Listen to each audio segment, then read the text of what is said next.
Happy Holiday Edition 2. Lofter back with some holiday recipes.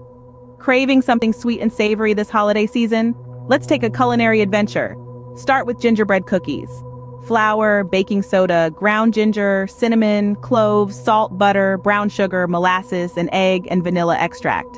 Mix, cut, and bake at 350° F for 8 to 10 minutes. Now for the main course, a roast turkey. You'll need a turkey, butter, salt, pepper, herbs, an onion, a lemon, and garlic. Season, stuff, and roast at 325° F for around 3 hours. Finally, the cherry on top, a warm apple crisp. Gather apples, rolled oats, flour, brown sugar, granulated sugar, cinnamon, nutmeg, and butter. Layer, sprinkle, and bake at 350° Fahrenheit for 40 to 45 minutes. Voila!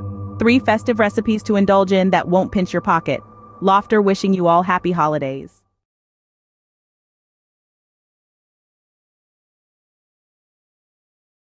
Hey friends, please, if you like the content I am creating for you, would you please like, subscribe, and share?